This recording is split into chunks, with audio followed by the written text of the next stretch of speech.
Muito boa noite a todos.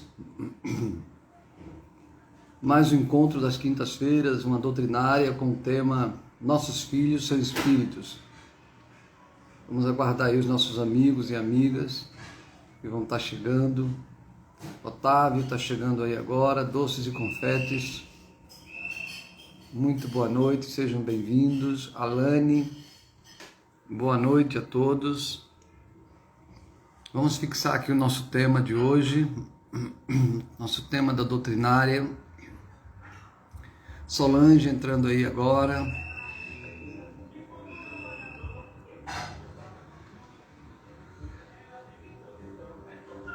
Ivana também chegando aí.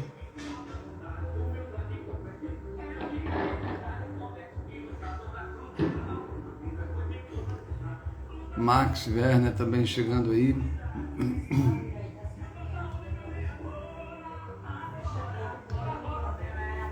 Lorival também chegando aí. Quero pedir desculpas a vocês aí, porque a gente agora aqui na época de campanha, de vez em quando vai passar aqui esses trio elétricos aí que vocês estão ouvindo aí, não é? Opa, boa noite, que é Fátima. Ô Fátima, desculpa aí. Boa noite a você, Focos Revelações, boa noite, Elisângela, Daniela, Cleide, Giovanni também entrando aí, sejam todos bem-vindos. Daniela, Julie, Ouro. Pode ser que vocês tenham aí um barulho desse negócio da política, do trio elétrico, do carro de som que vai passando aí, pode ser que aconteça isso, viu? Nesse tanto passou aqui agora um que faz com que a gente ouça a propaganda deles. Focos aí, que a paz e a harmonia reinem sempre em nossos corações, assim seja. Dora, boa noite.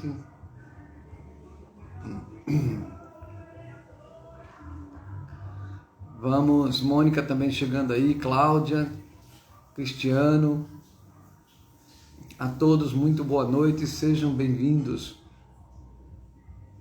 Vamos nos preparar agora para fazer a nossa prece, que já são mais de 8h30, ou de 7h30, 19h30. Pois é, Dora, o barulho, mas a gente tem que ter paciência, né? Vamos ter paciência, quando passar o barulho a gente repete um pouco o que a gente está falando, para não quebrar o raciocínio. Gabriela também chegando aí. Vamos... Maristela, Loureiro. Vamos fazer a nossa prece, pedir aos nossos amigos espirituais que nos abençoe mais uma noite de trabalho. Façamos a nossa prece. Jesus, amigo incondicional de todos nós, muito obrigado por mais uma oportunidade de trabalharmos em seu nome, de aprender cada vez mais sobre as suas leis, as leis que regem as nossas vidas, os nossos destinos. Por isso sempre pedimos, Pai amantíssimo, que nos inspire, que nos ajude a mergulhar cada vez mais profundamente nos seus ensinamentos, trazidos por essa doutrina esclarecedora. Pedir, querido Pai, por nossas famílias, por nossos lares, pelos nossos entes queridos,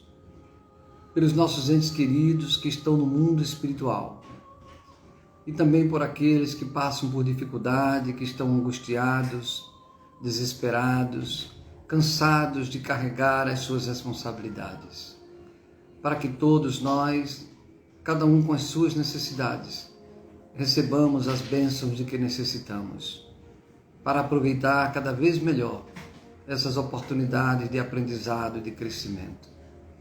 Pedir por aqueles que nos perseguem, os nossos obsessores, para que nós e eles aprendamos o significado do perdão e da reconstrução dos erros do passado, nos quais nós fomos cúmplices. Pedir pelos enfermos da alma e do corpo, e sobretudo, querido Pai, pedir pelos nossos filhos, pedir por todos os pais e mães do mundo, para que possamos educá-los, dar exemplos cada vez mais de acordo com os seus ensinamentos. Muito obrigado, Pai amantíssimo, por mais essa noite e dá-nos a sua proteção, o seu amparo, a sua bênção hoje e sempre.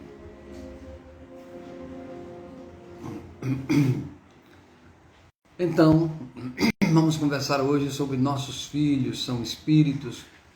Eliane também chegou aí, Natália, Luziana, Dete, teve mais gente que chegou aí, eu não vi.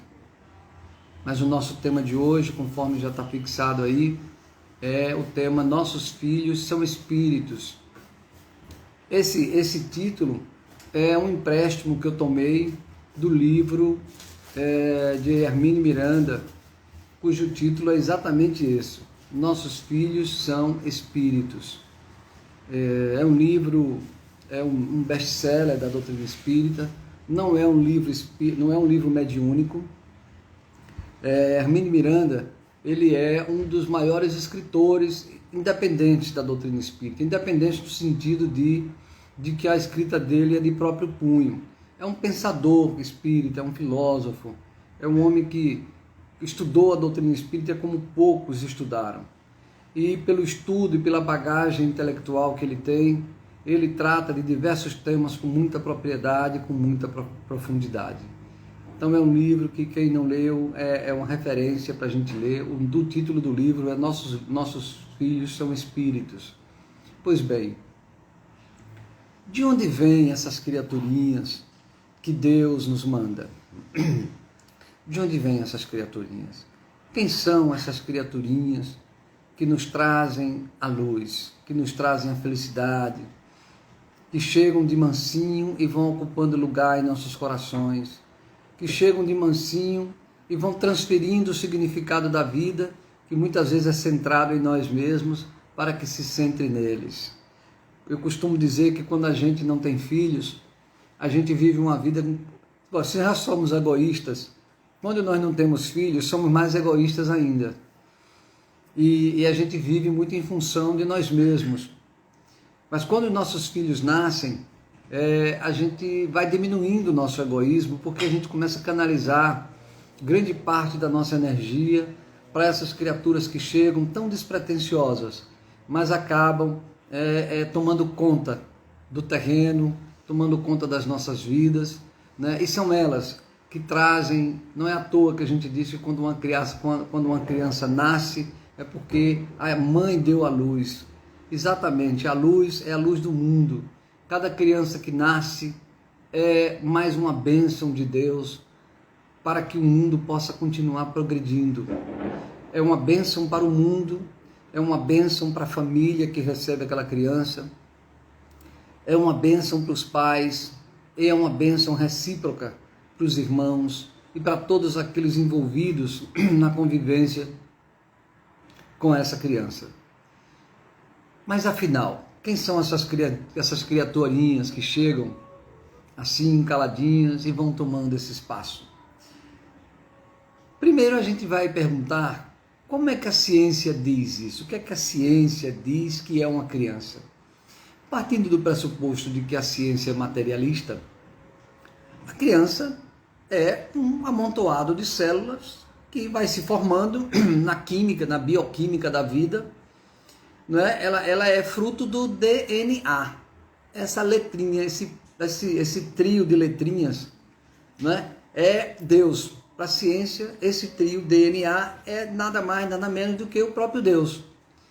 Somos feitos de acordo com o DNA. É o DNA que molda o nosso caráter. É o DNA que diz que eu vou ter depressão. É o DNA que diz que eu vou ser inteligente. É o DNA que diz que eu vou ser idiota. É o DNA que diz que eu vou ser bonito.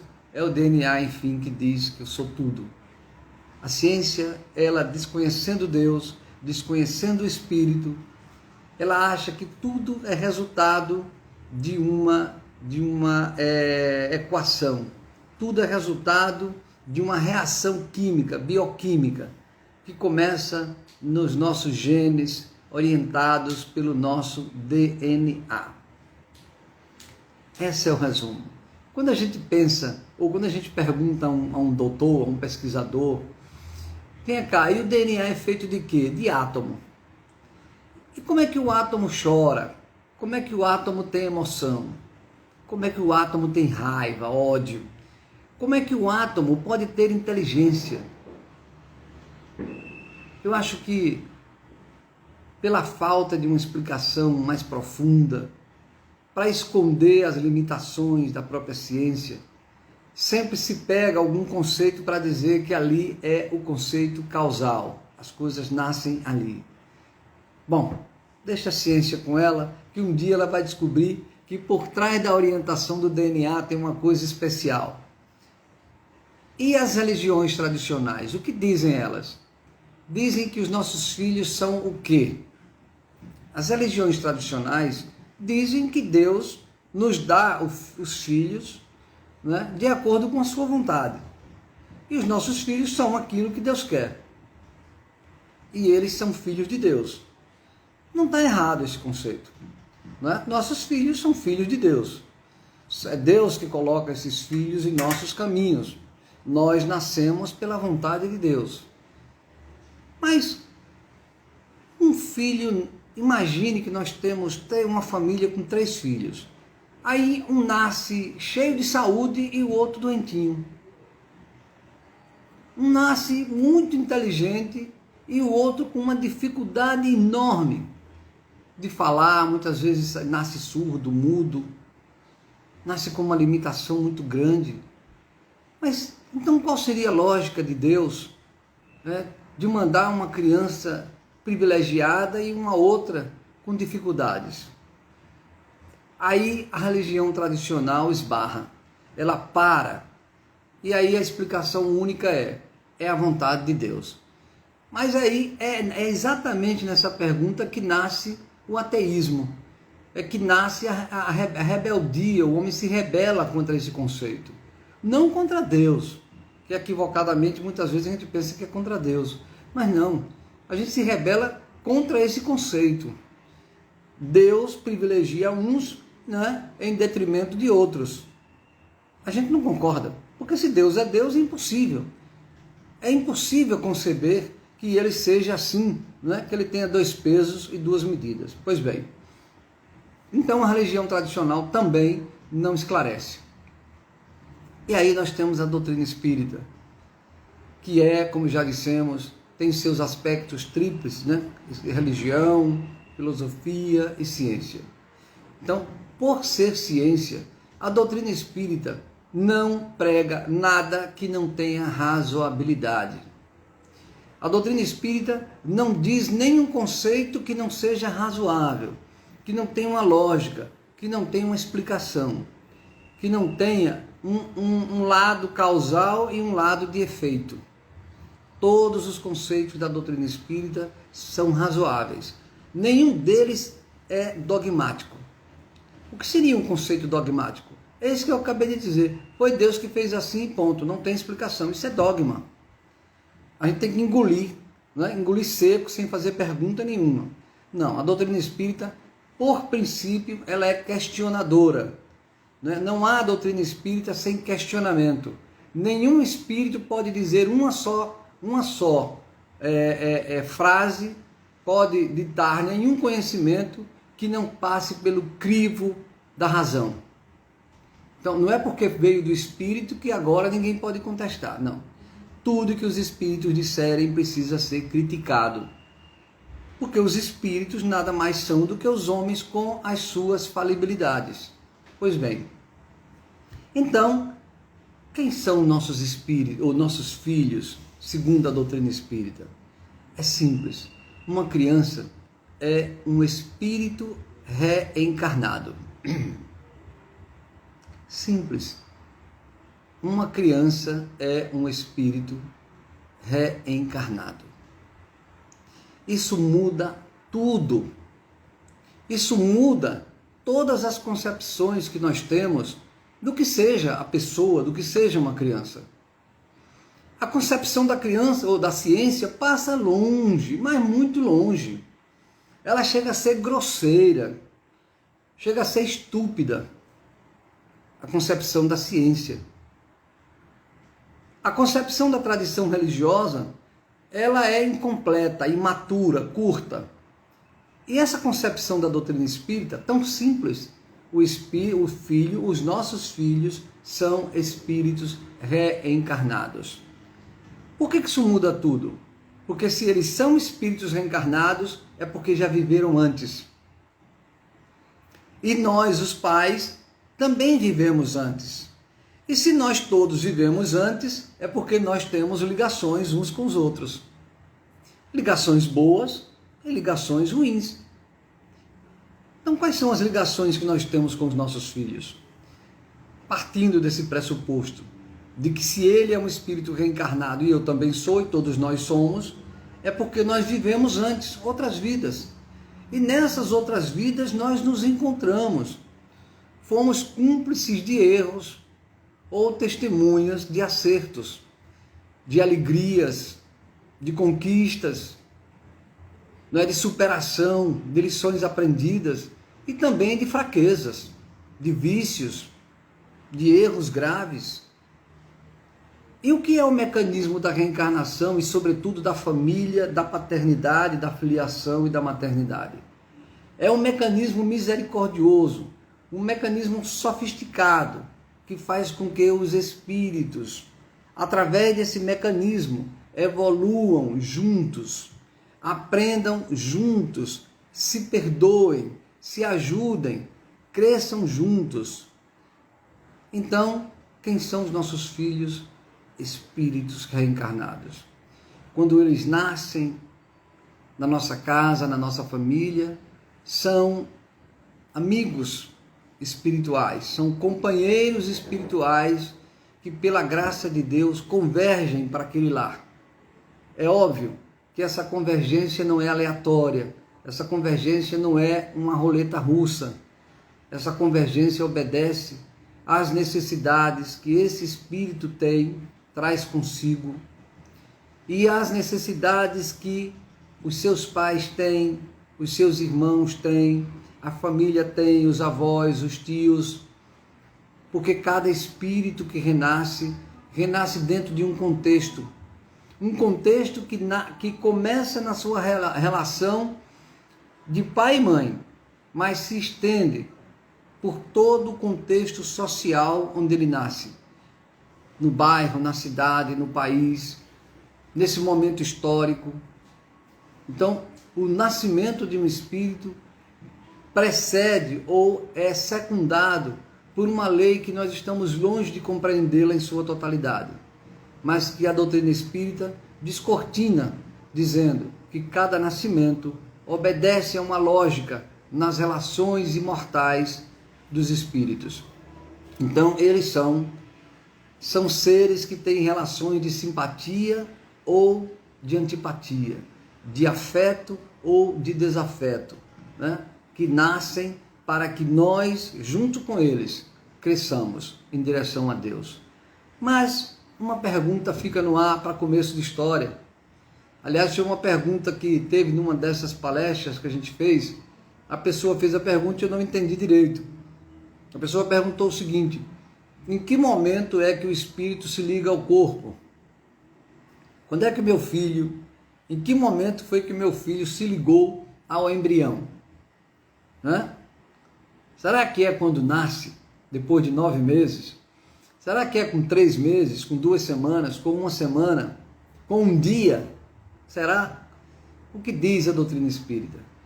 Diz a doutrina espírita que os espíritos, quando eles vão reencarnar, obedecendo a um processo complexo na espiritualidade, eles se aproximam do pai e da mãe, e no momento da fecundação, quando as duas células se unem e começa o processo de multiplicação celular, naquele instante da fecundação, o espírito já está ali próximo, e por um conjunto de leis, de mecanismos divinos, esse perispírito, que é o nosso corpo por excelência, ele passa por um processo de ajustamento, de ligação com o embrião, no momento da fecundação. E esse conceito ele tem implicações enormes. Aliás, tem implicações para a área da pedagogia, da psicologia, da obstetrícia, das leis sociais. E uma das leis, e das questões sociais mais dramáticas que nós temos vivido nos últimos tempos é o conceito de aborto. De acordo com os mecanismos que a doutrina espírita nos explica, e esses mecanismos são comprovados, isso aí não é uma afirmação vazia, dogmática, não. É uma afirmação racional, que tem lógica, comprovada pelos mecanismos mediúnicos. De quando há fecundação, o espírito já se liga ao embrião. E qual a implicação que isso tem para o aborto? É que quando nós cometemos um aborto, quando a sociedade, quando qualquer um de nós comete o aborto, ali já há vida, ali já há um espírito, ali já há um ser que vai sentir todo o peso, toda a dor dessa atitude. Por isso que as religiões tradicionais não admitiam, mas elas não sabiam por quê. Era simplesmente um dogma, não pode abortar porque é pecado, vai para o inferno, elas diziam isso. Com a doutrina espírita não diz que não pode, ela diz que não deve. E ninguém que tenha abortado, porque eu já devo ter abortado, qualquer um de nós já deve ter abortado. Quando a gente comete o aborto, nós cometemos um erro, mas não vamos para o inferno. Não vai acabar a nossa vida, porque não, nós vamos ter que corrigi-lo, vamos refazer isto. O aborto ele tem uma implicação, ele tem um custo espiritual, que como tudo nos mecanismos de Deus, não há condenação, há correção, há educação.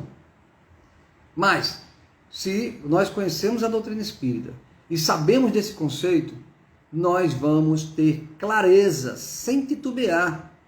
Sem dúvida nenhuma, nós não seremos a favor do aborto em hipótese nenhuma, exceto, Kardec pergunta aos espíritos, há alguma situação onde o aborto será compreendido, será admitido? Os espíritos respondem, há, somente quando a vida da mãe estiver em jogo. Se uma gravidez tiver que ser interrompida para salvar a vida da mãe, essa é a única opção que os espíritos disseram, que é tratado, é feito todo um acompanhamento, todo um tratamento espiritual daquele ente, né, daquele espírito que terá que ser interrompida a sua vida, né, que não é voluntário, não é porque ele quer, nem porque a mãe quer, nem porque ninguém quer, né? Então ali há porque o que manda no drama das nossas decisões é a nossa consciência, é o nosso querer, é a nossa vontade. No caso de risco de vida da mãe, não houve vontade dela, nem vontade do espírito. Então nesse caso, os espíritos recomendam, aconselham sim o aborto para preservar a vida da mãe. Mas entendendo aí que há o atenuante, não diria nem um atenuante, mas a questão da culpabilidade, ela está excluída, porque não houve intenção de ambos os lados, de ninguém. É a única exceção. Todas as outras, a gente comete um erro grave quando comete o aborto. Esse tema pode ser o tema de uma palestra à parte. Vamos voltar ao nosso tema, nossos filhos são espíritos. Bom, então quando é que se liga o espírito? No momento em que o embrião da fecundação, houve a fecundação, ligou. Mas uma outra pergunta que se impõe, que é o seguinte, o menino herdou o comportamento do pai. Ah, esse menino saiu a mãe. Não, foi ao tio, repare, é parecidíssimo com o tio. Esse menino saiu ao avô. O avô gostava disso, daquilo, o avô era assim, meio bruto. Repare como ele é. Esse menino saiu ao avô. Não é assim que a gente diz? Não é? Saiu a qualquer pessoa da família. E aí a gente arranja logo um que ele pareça para dizer que o menino saiu àquela pessoa. Olha, o que a ciência diz? A ciência diz que a gente herda dos nossos ancestrais as nossas tendências, a nossa forma. A forma, tudo bem, a doutrina espírita concorda. Nós herdamos dos nossos pais a genética da forma. mas até um limite.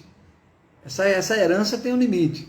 Se eu precisar de uma característica física que ela é mandatória, que ela é necessária, e a genética dos meus pais não são suficientes para me conceder, aí a biologia espiritual extrapola, supera a herança genética e me faz nascer com aquela, por exemplo, imagine que eu tenho uma deficiência, que eu vou ter que nascer com uma deficiência em algum sistema do meu corpo, do coração. E não há explicação genética nenhuma na família dos meus pais que explique isso. Então eu não vou herdar deles, eu vou trazer comigo essa fragilidade. Então é a herança espiritual, o espírito herda de si mesmo. Agora, aquilo que ele não precisa, não é? Aquilo que não é mandatório para a sua encarnação, ele herda dos pais. Também é um assunto mais complexo.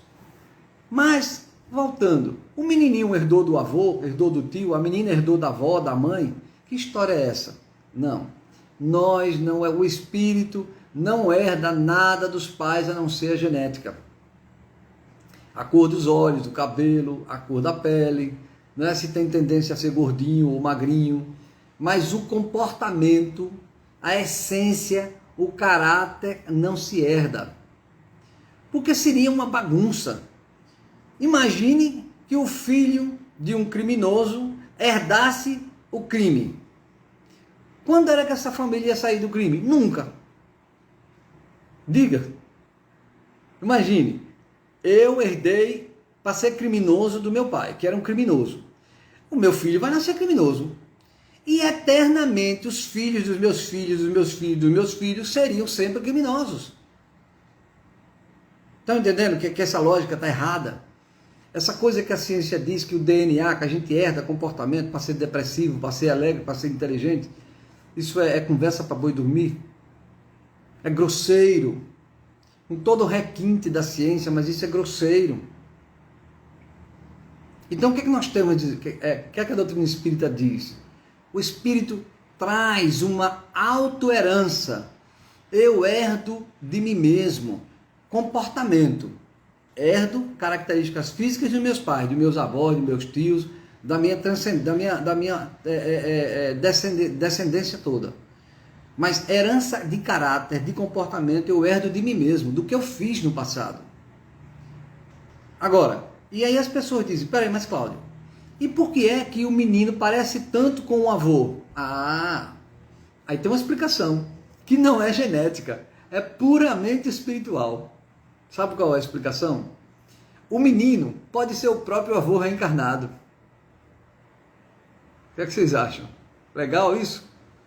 O menino pode ser o próprio avô reencarnado. Daí a semelhança tão grande de comportamento, né? De pessoas até que podem ter sido contemporâneas do avô, e quando vê esse menino, diz assim, mas esse menino é a cara do avô. Olha as armadas dele, não é assim que a gente diz? O menino tem as mesmas armadas do avô, os mesmos gostos. O avô gostava de caçar, o menino gosta de caçar, capivara, cobra no mato. O menino gosta de arma, o avô também gostava. O menino só gosta de fazenda, de sítio. O menino também só gosta de fazenda, de sítio. Então, minha gente, isso não é herança genética. Isso é pura espiritualidade. O menino pode ser a herança, ele pode ser o próprio avô reencarnado. Por um lado, se não for o avô reencarnado, é alguém que é muito, mas muito simpático ao avô. É alguém que conviveu muito junto, compartilhou hábitos, costumes, amigos íntimos, companheiros. Que aí quando um nasce, né, e a gente diz, parece com o outro, parece no sentido de que ambos partilharam de coisas comuns, de hábitos, de vícios, de virtudes comuns. Então tem essas duas perspectivas. Ou o menino é o próprio ancestral reencarnado, o bisavô, o avô, ou até o pai. Imagine que um pai, né, desencarne quando o filho nasceu. Aí daqui a 30 anos o filho tem um filho, né, que é o neto daquele pai. Pode ser o próprio pai da gente que está reencarnando. Pode ser. Detalhe, gente. não nos inculquemos com isso. Não fiquemos olhando para as crianças e dizendo para elas, eu acho que aí é a reencarnação do meu avô. Não deve ser dito isso para ela. Até porque vai ficar complicado na cabeça dela. Se a gente tiver uma ideia de que é isso, um pensamento, fique para nós mesmos. Ou comente assim muito discretamente com alguém da família que tenha responsabilidade para ouvir uma opinião dessa, sem ficar falando besteira. E muito menos dizer para a criança, porque vai complicar a vida dela. O que a gente está dizendo aqui é como é que se explica. Então nós estamos dando a razão que explica uma criança trazer similaridade, né, semelhança de comportamento com aqueles que nós conhecemos, com seus parentes, com os nossos parentes desta e de outras encarnações. Então, a criança, para fechar esse assunto, herda de si mesmo. Quando eu nasço, quando uma criança nasce, traz consigo um baú de herança. Herança comportamental, de caráter. É o nosso baú, a nossa joia, enferrujadas ou não, são elas que a gente traz das nossas experiências espirituais que a gente teve anterior ao nosso nascimento. Bom, mas então a criança nasceu. Qual é a importância da infância? Para que serve a infância? A infância existe em qualquer mundo. Nos mundos mais adiantados existe infância também. Aí os espíritos respondem: quanto mais evoluído é um mundo, mais rápida é a infância. Menor é o intervalo, o período de tempo da infância. Então, se a gente for para um mundo mais evoluído do que a Terra, a infância pode durar 6 meses. Porque esse período não tem a dificuldade que nós temos aqui na Terra. Vamos explicar por quê. A infância, no planeta de provas e expiações, ela tem algumas finalidades. Nós vamos falar aqui de algumas. Por exemplo, os espíritos, quando nascem, reencarnam, eles trazem consigo a sua individualidade, seus caracteres do bem ou do mal, de virtudes ou defeitos. E para que então a infância? É porque nessa fase da infância, a natureza faz com que a sua individualidade fique aberta. Por quê? É do mecanismo que aconteça isso. A individualidade fica maleável. Diz-se que quando uma criança, na infância, o espírito é como se fosse uma argila amolecida. E conforme ele vai crescendo, vão passando os anos, a argila vai endurecendo. A argila vai ficando sólida, dura. Por que a analogia? Enquanto ela está na infância, como uma argila amolecida, ela é maleável, ela assimila facilmente os exemplos que recebe. Então, o melhor período para educar um espírito que está reencarnando é a infância. O período de ouro da educação de um espírito é a infância. Se um dia, quando a sociedade, quando a pedagogia, a psicologia compreender profundamente isso, os nossos sistemas educacionais da infância todos se modificarão. Os lares se modificarão. Porque nós vamos dar uma importância à infância inúmeras vezes maior do que a gente dá hoje. Porque nessa fase é a fase mais importante para se modificar o espírito, para poder interferir na evolução do espírito, para que ele evolua, porque não é por outro motivo que a gente reencarna. A gente reencarna para evoluir. E quanto mais o conhecimento humano, da condição de espírito, puder influenciar as técnicas de educação, mais rápido a gente vai evoluir. Então, traduzindo, o que significa isso na prática? É até os 7, 8, até os 10 anos que a criança recebe com mais facilidade as impressões da vida. Isso tem um impacto muito grande nas nossas práticas diárias. Vamos para dentro de casa. Uma criança, seja lá em que idade for, até dentro do útero ainda, ali já é um espírito sensível ao que acontece dentro de casa. O espírito está na barriga ainda, está na barriga da mamãe, mas ele já é sensível à psicologia do lar. O que a mamãe diz, o que o papai diz, o que o papai faz, quando os dois se desentendem, quando os dois se amam, quando os dois sorriem, tudo isso interfere nele. Ele não tem consciência. E muitas vezes até há depoimentos, né, de psicólogos transcendentais, que quebram o paradigma. Eu estou aqui lembrando de um nome de uma psicóloga americana, Ellen Van Bach. Ela tem uma pesquisa com mais de milhares de pessoas que vai até ela para regressão de memória até a infância. E tem, nesse livro, Nossos Filhos São Espíritos, trata desse assunto. Mas o que eu quero dizer é, quando a criança está no útero, a voz do pai, a voz da mãe, se a mãe discute com o pai, se briga, se a mãe estiver assistindo um filme de violência, um filme de terror, tudo isso influencia na criança.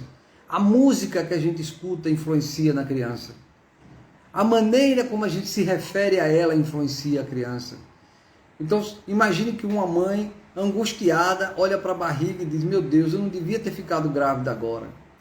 Esse menino não era para vir agora. Isso tem um impacto profundo na criança. O espírito... imagine alguém dizendo isso a você.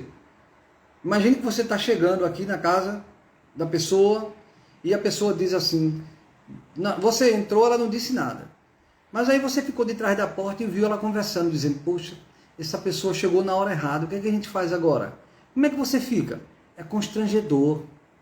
A gente vai dizer: puxa, vim na hora errada, e agora? O que é que eu faço? Só que não tem volta. O espírito já está ali, já reencarnou. E a gente fica alimentando esse tipo de sentimento. Então toda mãe, todo pai que porventura estiver grávida, nós temos que ter uma responsabilidade enorme com a vida, com o comportamento dessa criança que começa ali. Então os pais, por exemplo, devem ter um respeito muito grande quando estiverem tratando das suas discordâncias, para não chegar a uma briga, a uma agressão verbal ou física. Isso é extremamente dramático para o espírito. Então, claro que nós temos discordância, mas quando uma mãe e um pai tiver uma discordância, pelo amor de Deus, discordem respeitando um ao outro, discordem com amor, não briguem, não façam drama, não se agridam, não se desrespeitem, porque isso é um desrespeito a Deus, porque ali está um ser indefeso que está absorvendo todas as vibrações negativas, que covardemente a gente impõe a ele, por ignorância, ou por estupidez, seja lá por que for, por uma questão cultural. E quando a gente nasce, quando o espírito está ali na infância, eles escutam tudo. Nossos filhos estão com as antenas todinhas ligadas para entender o que a gente está falando. O clima da casa, as vibrações. Tem criança que tem febre, diarreia, não é porque a comida fez mal. É porque a energia da casa está muito ruim. A gente passa o dia inteiro na rua, agora que pai e mãe trabalham. A gente passa a vida inteira na rua e quando chega em casa estressado, e não tem tempo para nada, e começa a discutir, ou então começa para passar o tempo, começa a assistir um desgraçado de um filme que não presta, cheio de violência, ou começa a tomar uma cachaça, um vinho demais, um exagero, e aquela criança começa a ficar doente, porque a vibração está ruim. O sistema imunológico da criança é afetado pelo nosso comportamento. Agora, pior do que tudo isso é o exemplo. Não diz que a criança é uma argila maleável, molinha? Se eu dou um bom exemplo, o bom exemplo cola na argila e deixa uma marca. Interessante isso, né? Pais que dão bons exemplos, exemplo de educação, exemplo de respeito, exemplo de honestidade, exemplo de carinho, de afeto, de responsabilidade, não que a gente não cometa erro, comete. Mas ao cometer, temos que corrigir. E ter consciência de que as atitudes positivas imprimem na argila a marca positiva. E o contrário, verdadeiro. As atitudes negativas dos adultos que vivem numa criança ficam impressas na argila. E depois de impressas, Se isso endurecer, está sendo levado para a vida adulta. Por isso que nós temos tanto problema hoje em dia. As crianças cheias de distúrbio, porque estão vivendo num mundo com pouco afeto. Estão vivendo num mundo onde as pessoas estão se preocupando demais consigo mesmas, ou com a vida material. Demais, né? Claro que a gente tem que se preocupar, mas estamos excessivamente preocupados conosco mesmo ou com a vida material. Então, eu vou dar um outro conceito aqui, também do livro Nossos Filhos São Espíritos, que ele fala de o seguinte: quando a criança está na infância, ela tem uma espécie de um monte de caixinhas, é uma figura de linguagem. Imagine que a criança tem um monte de arquivinho ou de caixinhas, né? Onde traz em cada caixinha dessa os caracteres dela, da sua personalidade, da sua individualidade. De tudo que ela fez de bom e de tudo que ela fez de ruim. Claro, quanto mais para o passado, mais negativo. Então, normalmente, nesse estágio evolutivo, nós temos muito mais caixinhas de coisa ruim do que caixinhas de coisa boa. Aí vamos para o exemplo da argila. Quando nós damos um exemplo, né, ou criamos um cenário negativo para a criança, a marca da argila do que foi negativo se liga com aquela caixinha negativa que ele traz consigo. Olha que coisa interessante. Eu deixei a marquinha, e a marquinha é negativa. A marquinha vai ficar e vai se identificar com uma correlata, com uma semelhante trazida de outras encarnações na consciência do espírito, ou no inconsciente do espírito. O que vai potencializar, o que vai reforçar nele aquele defeito. Então, se o espírito teve experiências de agressão, de violência em outras encarnações, e ele vive num lar de violência verbal, de violência física, de assistir filme de violência, videogame de violência, tudo isso está potencializando aquilo que ele já traz de outras encarnações. Então, quando chegar na adolescência ou até antes, vê a criança uma criança violenta, agressiva, indomável, que vai facilmente degenerar para uma prática negativa. E se não for possível essa prática degenerativa, se ela não puder, porque o meio social talvez não permita, mas facilmente irá para as drogas como fuga.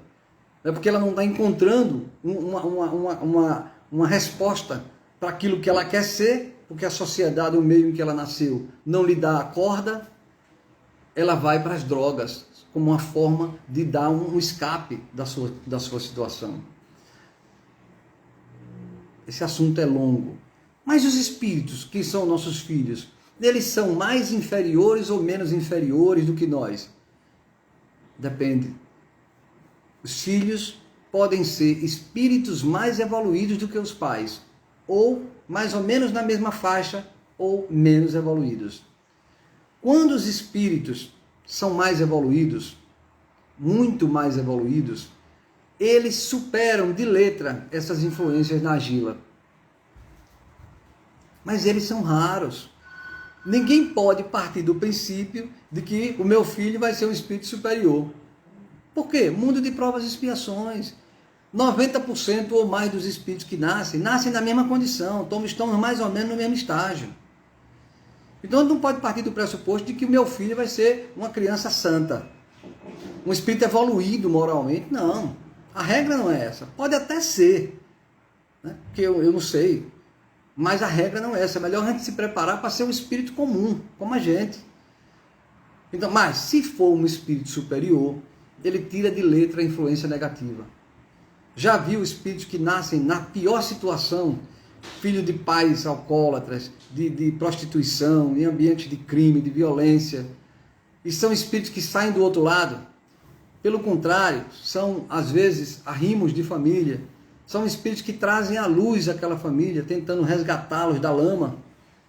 Quer dizer, quase que não sofreu influência nenhuma do meio, porque eles estavam acima espiritualmente. Pelo contrário, quem sabe não receberam como missão na reencarnação vir, né, ajudar os seus pais, ajudar os seus irmãos a sair daquela lama moral. Então, os nossos espíritos podem ser mais evoluídos do que nós, e também podem ser menos evoluídos do que nós. Quando são menos evoluídos do que nós, a gente vai ter mais dificuldade de educá-los. Aí todo cuidado é pouco. Por incrível que pareça, paradoxalmente, sabe o que acontece? Espera aí um pouquinho, deixa eu ver que oração aí, 8h10, né? 8h15. Paradoxalmente, sabe o que acontece? Às vezes, nós gostamos mais do filhinho santo, do filhinho nota 10, né? A gente ama aquele que é santinho, que é bom comportamento, que é dócil, que tira 10 em tudo. E a gente cria um preconceito contra aquele que tem dificuldade. Aquele menino que, né, tem dificuldade na escola, que é meio arredio, que é rebelde, né, que não gosta de ficar de afeto. A gente abraça ele, ele fica se coçando. Aí a gente gosta quem? Gosta do outro, do bonzinho. Gente, tudo bem que a gente gosta do bonzinho, porque o bem está nele, ele já conquistou a sua conduta. Mas a nossa atenção tem que se voltar para o outro. Nós temos que nos aproximar ao máximo do outro. Porque ele talvez seja a maior missão da nossa paternidade.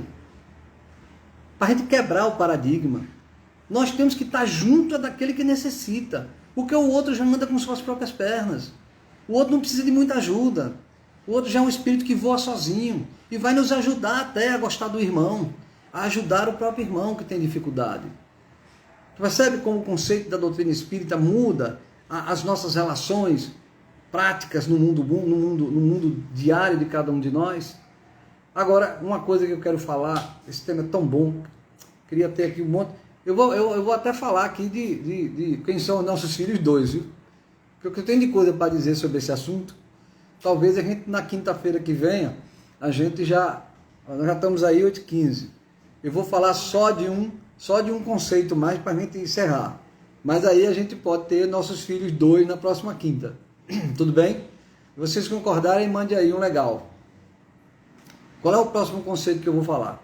Vê só. A relação com os nossos filhos. Considerando que eles podem ser espíritos, têm afeto, desafeto, podem ser inferiores ou superiores. Então, como é que fica a relação com os nossos filhos? Por exemplo, vivemos num momento na vida atual em que nós enchemos os nossos filhos de mimo. Excesso de atenção. Por quê? Nós temos uma culpa. A nossa culpa de não estar presente na vida deles faz com que a gente tenha um excesso de proteção. Isso é compensatório. Os pais e mães da atualidade, para compensar a sua ausência afetiva, costumam dar tudo para os filhos, deixar que eles sejam os tiraninhos, dominem a vida. E aí a gente está botando na argila uma marca de quê? De que pode tudo. A marca do orgulho, a marca da vaidade, a marca da prepotência. Por quê? Nós, para compensar a nossa ausência, estamos fazendo as coisas erradas. Porque o nosso estilo de vida está nos levando a isso. E qual a consequência que isso tem, gente?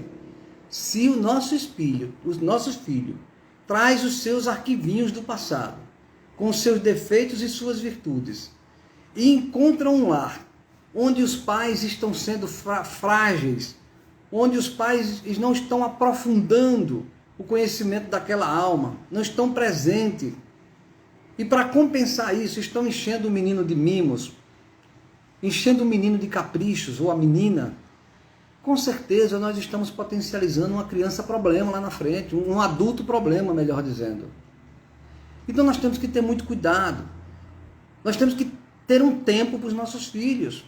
Ou a mãe, ou o pai, ou os dois, mas alguém tem que estar presente nos primeiros momentos, nos primeiros anos da vida de uma criança, que, volto a dizer, é o momento mais dramático, mais difícil, mais importante, mais melindroso da educação de um espírito, é a infância. E às vezes a gente acha que é um momento fácil. Bota numa creche, bota numa escola integral que resolve, bota 2 babá, 3 babá. Não é assim tão simples, gente. Não somos mais primitivos. Não somos macaquinhos. Não é que se você botar ali, basta mamar que ele vive sozinho na selva. Não, somos espíritos altamente necessitados de impressões morais, de afeto, de segurança psicológica, segurança de exemplo, de capacidade de convivência, de situações de lágrima ou situações de alegria. Então, esse era o ponto que a gente queria falar sobre a relação dos espíritos. para a gente fazer uma crítica aqui a esse momento atual, né, onde a gente fica muito fazendo essa política compensatória para, né, ocupar o espaço da nossa ausência perante os nossos filhos. Aí nós ficamos agora com uns 4 ou 5 ou 6 assuntos para quinta-feira que vem, às 19 horas, a gente vai tratar de quem nossos filhos são espíritos, parte 2. Tudo bem? Então vamos nos preparar para fazer as perguntas. Olha aqui, tá vendo? De hoje que tem pergunta aqui, né? Deixa eu ir aqui começar aqui. Nayana está dizendo o seguinte: que lindo esse tema de hoje, amei. Obrigado, Nayana. Deia está dizendo, aqui, deixa eu voltar aqui, espera aí um pouquinho. Decacau aí está dizendo, Decacau esqueci o nome de Decacau. Que incrível, melhor argumentação de todas. Obrigado, Decacau. Isso é muito bom para todos nós. Deia Moraes, e se o avô ainda estiver vivo? Se o avô estiver vivo é porque eram companheiros, eram cúmplices de costumes, eram amigos e tinham hábitos parecidos. Por isso que a gente diz que saiu ao avô, mas não é uma herança, é simplesmente uma semelhança de caráter. Ivana está aqui dizendo, nossos filhos sempre foram nossos companheiros de outras vidas, isso é regra? Olha que pergunta interessante. Nossos filhos sempre foram companheiros de outras vidas, isso é regra? Pode ter sido companheiros do bem ou do mal, ok? Nem sempre companheiro é do bem. Nós podemos ter sido cúmplices de crimes.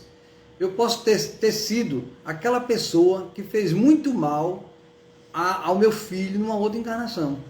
E agora ele está nascendo exatamente para que eu desfaça o mal que eu fiz, na condição de pai, na condição de mãe. Outra pergunta, Ivana. Natália está dizendo o seguinte: quanto ao aborto espontâneo, quando a mãe perde o bebê sem intenção, o que o Espiritismo diz a respeito? Tem a ver com o tempo de vida que o espírito do bebê tinha para cumprir? Boa pergunta. Então, quando o aborto é espontâneo, ali está em processo um restabelecimento, uma necessidade restauratória, tanto da mãe, do pai, como do próprio espírito, que reencarna, né? O aborto é espontâneo, mas ali teve uma finalidade. A todos ganham com aquilo, porque a misericórdia divina não permite que as coisas aconteçam sem que não tenha uma razão, que não tenha um fim útil. Vamos ver mais aqui. Fox Revelações está dizendo o seguinte: nossos filhos são bênçãos que Deus nos confia, que saibamos amar e dar os melhores exemplos para que sejam homens de bem. Perfeito. Mônica, é muito importante os pais identificarem as más tendências dos filhos. Exatamente, vamos comentar isso no Nossos Filhos São Espírito 2. Trabalhar à luz do Evangelho, perfeito. Ok, todo mundo concordou que a gente tem Nossos Filhos São Espírito 2. Vale a pena continuar na semana que vem. Vamos ver se tem mais alguma pergunta. Natália está dizendo o seguinte: essa questão de cúmplices do bem ou do mal explica os desentendimentos entre pais e filhos. Perfeito. Vamos também aprofundar mais esse tema dos desentendimentos que há na família por conta desses desencontros do passado. Que bom que esse tema é rico, a gente aprendeu muito juntos, não é? E que a gente seja pais e mães melhores, avós e avós melhores, os pais que ainda serão pais, os jovens que estão participando aqui do nosso encontro e aqueles que já são, para que a gente pudesse ser melhor ainda, para a gente errar menos nessa missão divina de sermos pai e mãe. Vamos fazer a nossa prece final.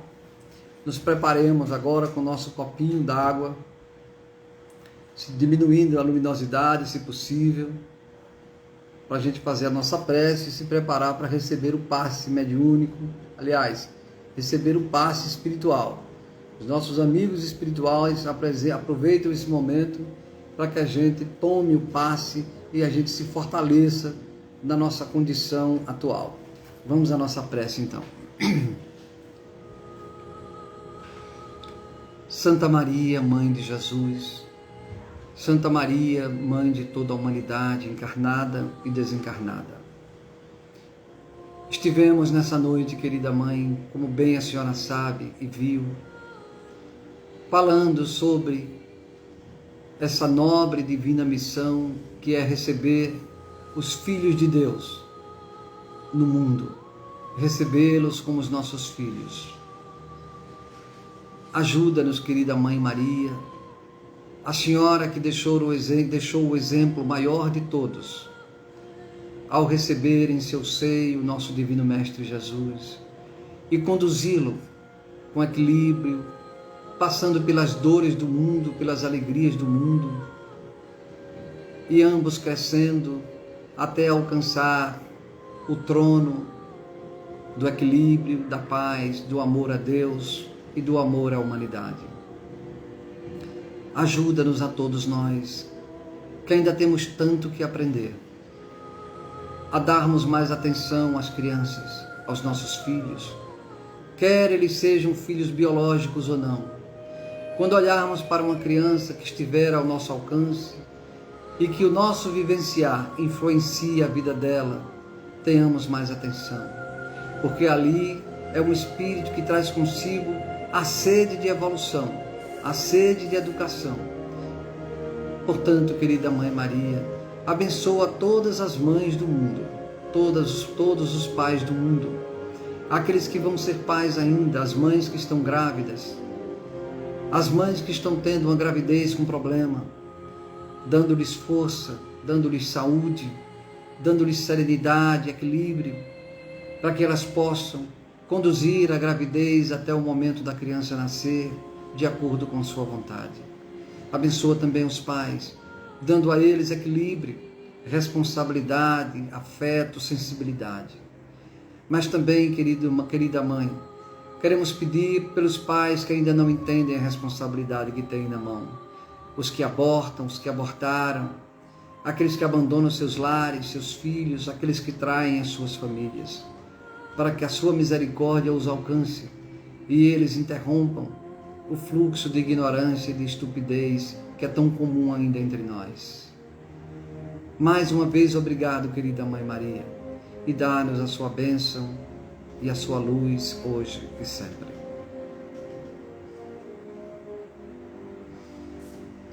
Muito obrigado a todos, uma boa noite e até domingo, se Deus quiser. E na quinta-feira que vem a gente vê Nossos Filhos São Espíritos, parte 2. Um abraço a todos e boa noite, até domingo.